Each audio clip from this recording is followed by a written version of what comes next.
Dear IFM, magandang bati po sa inyo, Tita Lara, Tito Paquito at syempre sa lahat ng nakikinig ng Dear IFM. Itago nyo na lang ako sa pangalang Alea, 29 years old, isa akong office worker at may 3 akong anak. Medyo maaga ako nakabuo ng sarili kong pamilya kaya maaga rin ako sinubok ng buhay. Pero gaya nga ng sinasabi ko palagi sa sarili ko, life goes on. Pagsubok lang yan, lalaban tayo. Pero sa totoo lang, nakakapagod naman talaga ang buhay, di ba? Lalo na kapag paulit-ulit lang. Lalo na kapag ang taong inaasahan mo na magiging katuwang mo sa buhay, siya pa ang magiging dahilan para mas bumaba ka.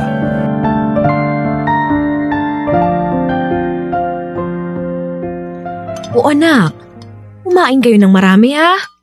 Remy! Jem! Kanina ko pa kayo tinatawag. Kulay? Oh, bakit parang dismayado ka? Gusto ko po ng chicken, Nay. Ay nako, Jazz ha? Kailangan mo masanay kumain ng gulay. Di naman po kasi masarap. Abay, Jazz! Tama na yan. Ang aga-aga nag-aaway tong mag-ina ko. Paano tong si Jazz? Ayaw kumain ng gulay. Masyadong picky eater yung anak mo. Normal lang naman sa bata yung maging picky eater. Lalo na sa ganyang edad. Hayaan mo anak, bilan ka ni tatay ng chicken mamaya. Ayan. Kaya lumalaking spoiled yung anak mo eh. Hindi naman sila spoiled Teka, nasaan na ba yung dalawa? Ayun. Kanina ko pa tinatawag hindi pa nadating. Naku, yung mga batang yan talaga Ayaw nga pala. Bago ko makakalimutan, ako yung magsusundo kay Jazz mamaya. Mahimala. Sigurado ka ba? Oo naman. O siya, sige. Aalis ka ba ngayon? Oo, as usual, maghahanap ng trabaho. Kahit anong trabaho ba talaga? Wala. Wala siyempre. Hindi ko rin naman sila mapipilit kung ayaw talaga nila sa akin. Hayaan mo na. Marami pa namang job opportunities dyan. Yun na nga lang yung sinasabi ko sa sarili ko O siya, sige na, mag-aasikaso na ako. Sige na, ako nang bahala sa bata. Ay teka, bago ka pala umalis ha, ilagay mo muna yung labahin sa may washing machine. Maglalaba ka ngayon? Oo, gagamitin ko yung bagong sabon natin. Ano naman yan? Pride detergent. Ang galing nga nito kasi naman, di lang puti, kisla puti. Ayos galing talaga ng misis ko. O ba syempre ako pa. O sige na, mag-aasikaso na rin ako.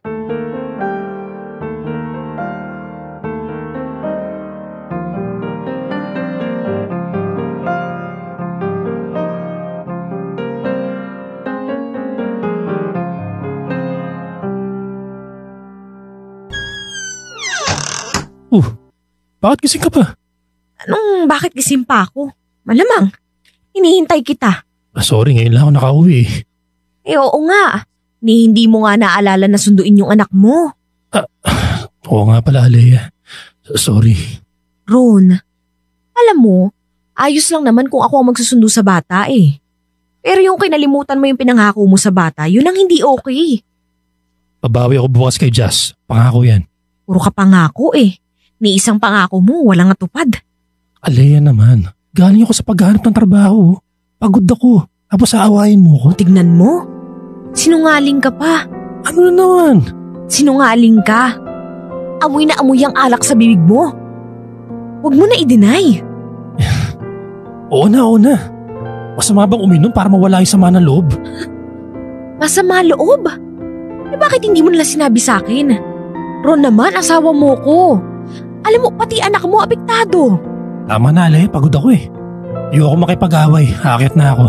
Yan. Diyan ka magaling. Umiwas sa mga ganitong sitwasyon.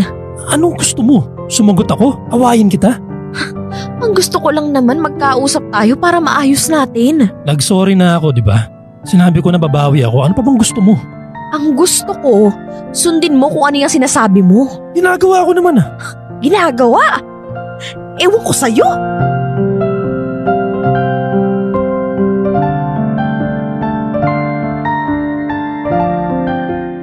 Hindi ko alam kung pagiging mababaw ito o normal lang naman na maging ganon ang reaction ko. Kasi sa totoo lang mga idol, sabik na sabik ang mga anak ko sa tatay nila. Magkakasama kami sa bahay pero parang may agwat sa pagitan namin. Alis na ako ha. Ang aga mo naman. Siyempre, para makarami. Teka. Magluluto ako para naman may makakain ka bago ka umalis. Huwag na, doon na ako kakain. Madaling-madali ka naman ata. Oo eh. Bakit? May kikitain ka ba? Sabi 7:30 AM dapat nandun na ako. Ba't hindi mo naman sinabi sa akin? Nakakalimutan ko kasi kagabi. Siyempre, pagod. Yan. Tinan mo, hindi tuloy kita naasikaso. Okay lang. May pambili ka ba ng pagkain? Meron pa naman. Sigurado ka? Oo, meron pa. Naku, Ron, kilala kita ha? Teka nga, kukuha ko ng 500 sa wallet ko. Ako mahal, wag na. Una, sige na, okay lang yan. Salamat ha, babayaran ko na lang kapag may nahanap na akong trabaho. Naku, ano ka ba? Kaya nga tayo mag-asawa, di ba? Kasi magtutulungan tayo. Partners tayo, kaya gagawin ko lahat para matulungan kita. Salamat ha. Nahihiya na ako sa iyo eh. Kung hindi lang ako nawalan ng trabaho. Tama na. Naiintindihan ko naman eh. Alam ko na makakahanap ka rin agad ng trabaho. Salamat talaga. Babawi ako sa inyo ha. Oo nga pala, umuwi ka na maaga ha. Maghahanda ako mamaya. Oo, sige, alis na ako ha. Ingat ka. I love you.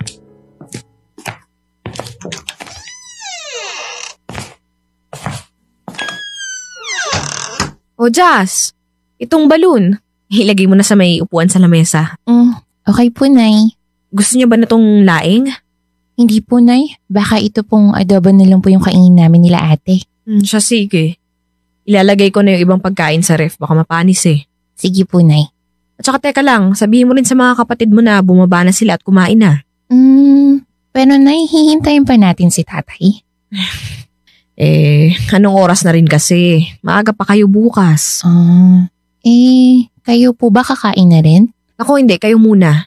Hihintayin ko ang tatay nyo. Sige po, Nay. Sige na, kumain na kayo. Lumalamig na ang pagkain. Sige po, tawagin ko lang po sila ate. Ano na naman kayang oras na uuwi? Nakalimutan na ata yung anniversary namin eh.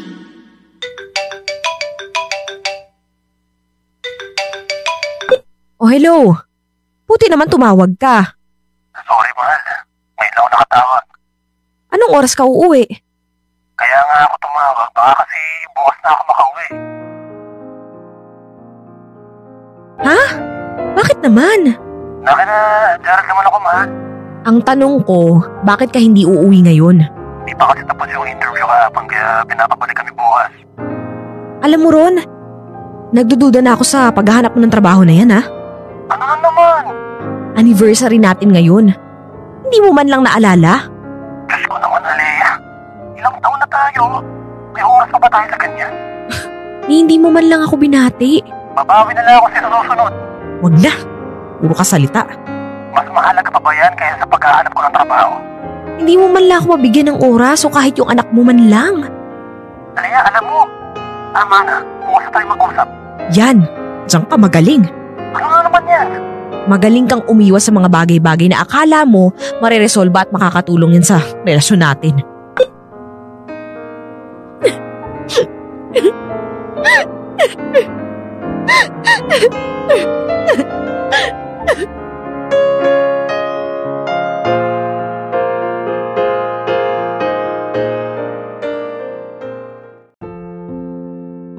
Sa totoo lang, madalas hindi ko maintindihan ang asawa ko.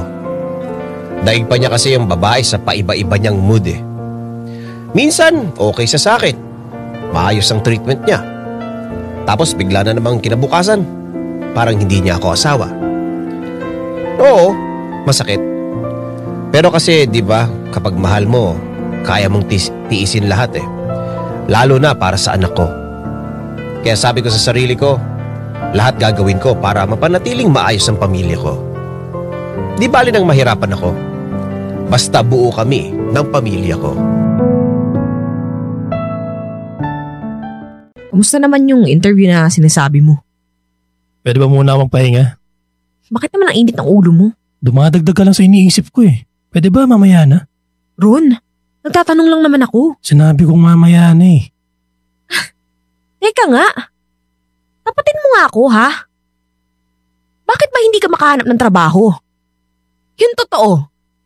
Trabaho ba ang hinahanap mo o may tinatrabaho kang iba? Anak ng... Bakit mo ako pinag-iisipan ng ganyan? Dahil sa mga kilos mo. Ron, halatang halata na eh. Ginagawa ko ang lahat para makapagtrabaho ako agad. Tapos pagdududahan mo lang ako. Ron, late ka na umuwi. Minsan kinabukasan na. Araw-araw kami naghihintay ng mga anak mo na umuwi ka. Hindi namin alam kung nasaan ka at kung ano nang ginagawa mo. Sige, pag hinalaan mo ako. Basta ako, wala akong ginagawang masama. Teka sandali. Bakit ganyan ang amoy mo, ha? Ano amoy? Paano mo nasabi yan? Hindi ko pabango yan. At alam kong pabango ng babae yan. Pwede ba ako magpaliwanag muna? Ha? Nag-imbita si Gerald sa bahay nila na mag-inom kasama ng mga kaibigan niya. May mga kaibigan si Gerald na babae kaya nung paalis na sila, nag-spray sila ng pabango. Hindi ko alam na nawisikan pala ako. Ayon. Nag-inom kayo. Ano nangyari sa interview na sinasabi mo, ha? Bakit hindi ka man lang nagsabi na iinom kayo? Hindi ko rin alam. Basta bigla na lang naglabas ng alak si Gerald at pinapunta yung barkada niya. Ron naman. Bakit ka ba ganyan, ha? Inuuna mo pa yung pag-inom mo. Alam mo, hindi ka naman ganyan eh. Ay, nako. Pwede na ba ako magpahinga? Wala ka rin pala sa interview mo.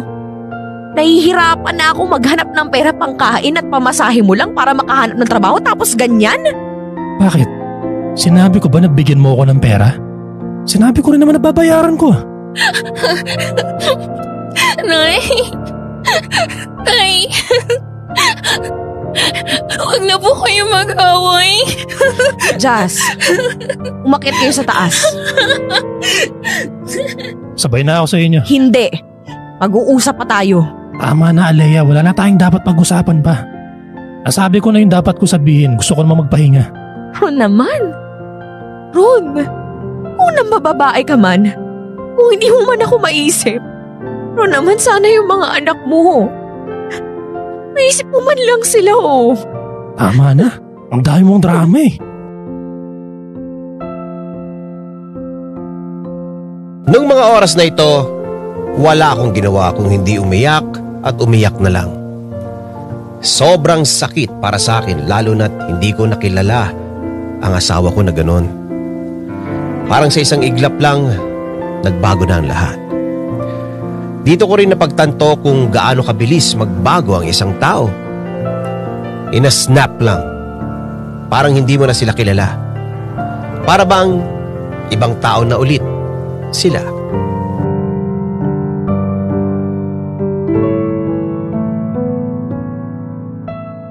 Lumipas ang mga ilang panahon, palaging ganon ang buhay namin ng asawa ko. Away bate, para kaming aso at pusa. Daig pa ata namin ang mga bata. Pero tiniis ko yon para sa anak ko. Alam niyo, sa totoo lang, maraming beses ko nang inisip na hiwalayan na lang siya. Pero sa tuwing nakikita ko ang mga anak ko, yun ang pumipigil sa akin para gawin yun. Sabi ko nga, di ba? Lahat gagawin ko. Lahat ibibigay ko. Tanga na kung tanga, pero para sa mga anak ko, lahat kakayanin ko.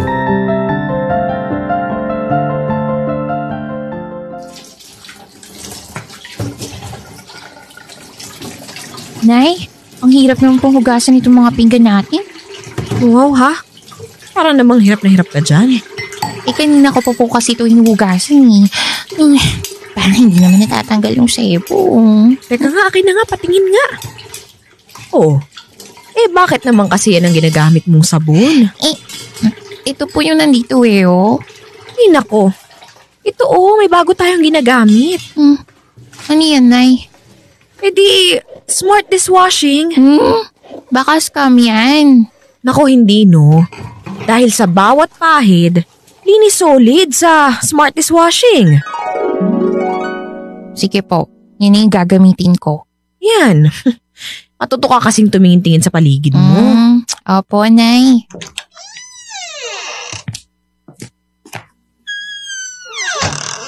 Oy. Pagandaan nyo nga ako ng pagkain. Nagugutom ako eh. Oh, nandiyan ka na pala. Hindi ka namin napansin. Eh paano nyo ako mapapansin? Daldalan kayo dyan ng daldalan. Oy Jazz, sabi ko pagandahan mo ako ng pagkain. Ay, tinutunga-tunga mo dyan. Ron, ano ba? Huwag mo nga mahuy-huy yung anak mo. Yung bagal-bagal eh. Eh syempre natatakot yung bata. Bungad mo ba naman sa amin parang pasigaw na galit? Eh, sino ba naman hindi matatakot? Ang arte nyo naman. Siyempre pagod ako eh. Tapos ganito yung madadatnat ko. Walang pagkain. Teka lang ha.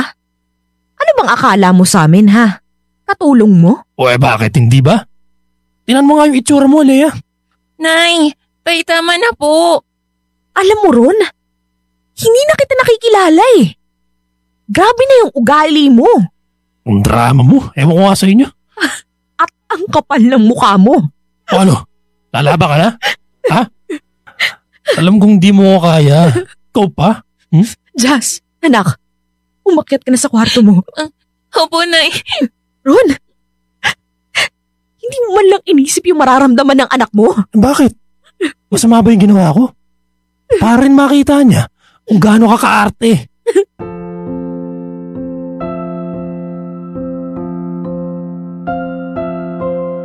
Masakit para sa akin na makita at marinig ng mga anak ko ang pag-aaway namin ng asawa ko. Lumaki kasi ako sa broken family. Madalas din nag-aaway ang nanay at tatay ko noon, kaya alam ko kung ano ang pakiramdam. Alam niyo, sa totoo lang, kaya kong tanggapin kung lokohin ako o lait-laitin niya ako sa ibang tao. Pero kapag anak ko na ang pinag-uusapan at naapektuhan, ibang usapan na yan.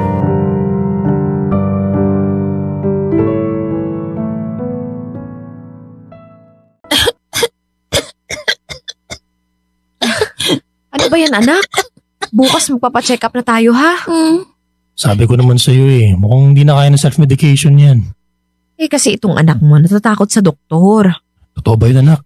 Di ba sabi mo matapang ka? Sa doktor lang po hindi. Naku, ikaw talaga oh. Bukas ha, magpa-doktor ka na. May katigasan kasi ng ulo yung anak mo eh. Huwag mo nang sermonan yung bata. Bukas yan, magpapadoktor na yan, di ba?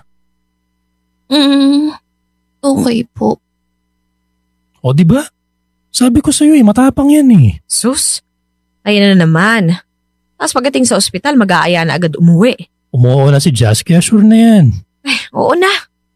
Basta anak, maaga tayo bukas ha. Medyo mahaba kasi ang pila, kaya kailangan maaga tayo makapunta ron. Gusto niyo ba samahan ko kayo? Eh, ikaw ba? Pwede ka ba? Kayo ba? Huwag na lang, kami na lang. O sige, basta update niyo ako ha. Sige. Sige na anak. Umakyat ka na, magpahinga ka na dun. Matulog ka na. Opo, Nay.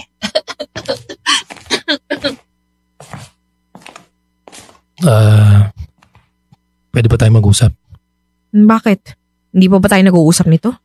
Hindi, ibig kong sabihin yung masinsinan na pag-uusap. Tungkol saan? Sa nangyari nung nakaraang gabi. Wala yun. Alea, hindi wala yun. Pasensya na sa mga nasabi ko. Okay lang yun. Naiintindihan ko naman eh. Alam mo, masyado ka kasi mabait eh. Kaya palagi ako nauuto, ganun. Hindi naman sa ganun. Ay naku Ron. Nahihiya na nga ako sa iyo eh. Hayaan mo, babawi ako. Babawi ka. Ron, pagod na ako sa ganyan. Alam mo, gawin mo na lang. Hindi na para sa akin eh. Pero para sa anak mo. Kita mo nga, wala ka ng oras sa kanila oh. Alam ko, hindi ko na nga rin alam kung paano ko sila lalapitan eh. Bukas, subukan mo silang kausapin. Makabawi ka man lang sa kanila. Gagawin ko ang lahat para makabawi ako sa mga anak natin. Gawin mo na lang, hindi yung puro kasalita.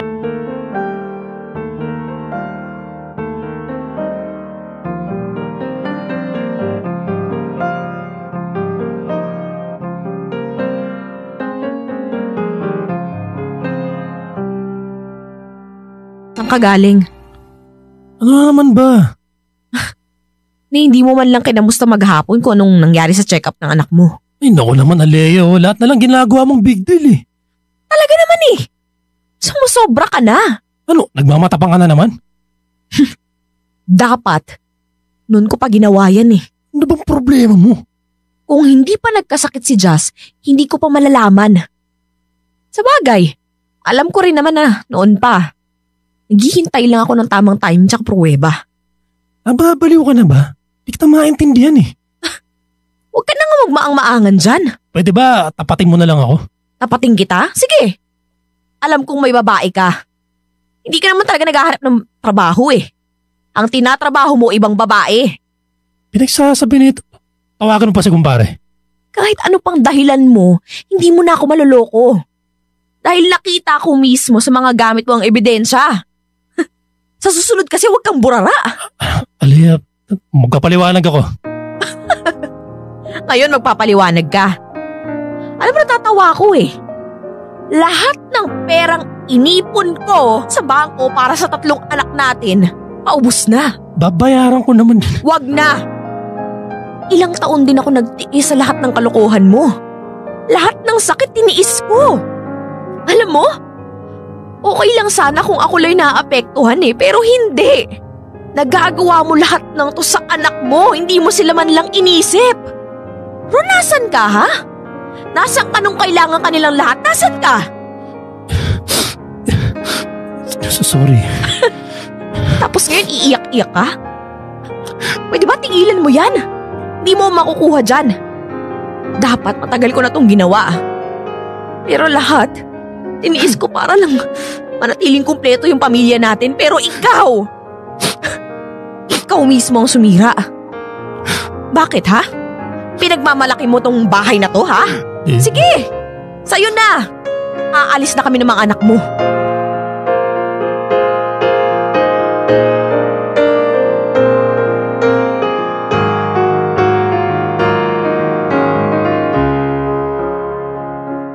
Dumating na nga ang araw na kinatatakutan ko. Dumating na rin ang rason para itigil ko na ang katangahang ginagawa ko. Na-realize ko kasi na kapag nasasaktan ako, nasasaktan din ang mga anak ko. Nasa ginagawa ko, parang ako na rin ang gumagawa ng rason para saktan sila.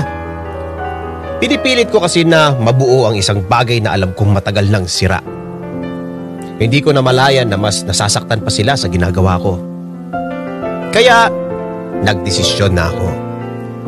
Hindi lang para sa sarili ko, kundi para na rin sa mga anak ko.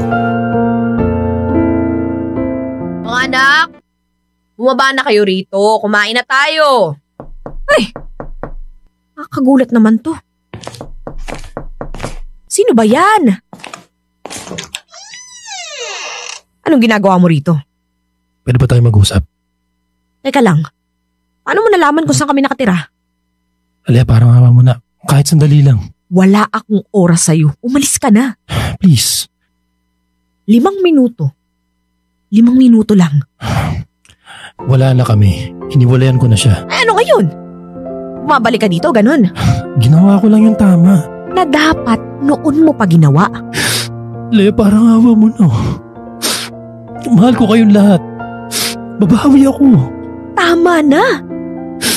Rinding-rindi na ako sa salitang babawi ka, babawi ako. Lagi mo na lang sinabi pero hindi mo ginawa. Pagod na ako sa'yo.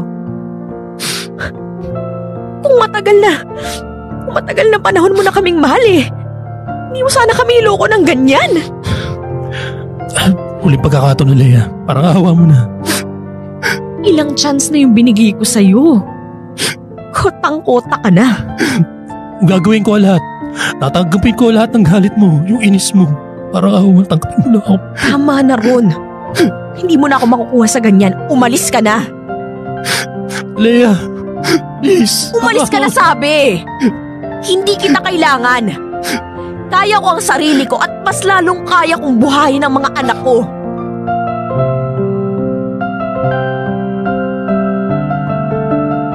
Natapos na ang masalimuot naming buhay. Malaya na rin kami sa sakit, emotionally at physically.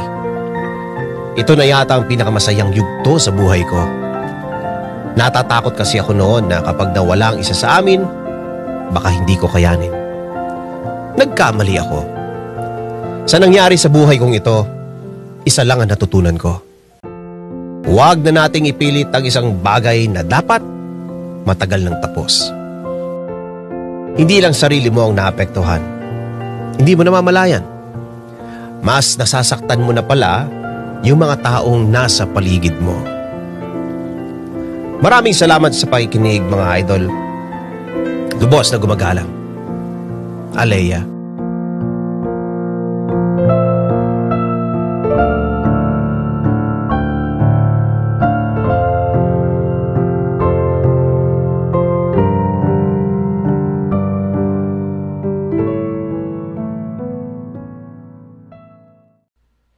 Idol, may kwento ka bang nakakakilig? O di kaya naman may kurot sa puso? Pampagood vibes. O baka naman gusto mo lang makapagbigay ng inspirasyon? Halika! Pwedeng-pwede kang magpadala ng kwento ng buhay mo sa amin. Magpadala lang ng sulat sa email dearifmstories@gmail.com o di kaya naman mag-PM sa official Facebook page namin. Hanapin lang ang Dear IFM at kami nang bahala sa'yo. Malay mo, kwento mo na pala ang susunod na mapapakinggan. Ano pang hinihintay mo? Ikwento mo na yan dito sa amin sa Dear IFM, kung saan una ang kwento mo.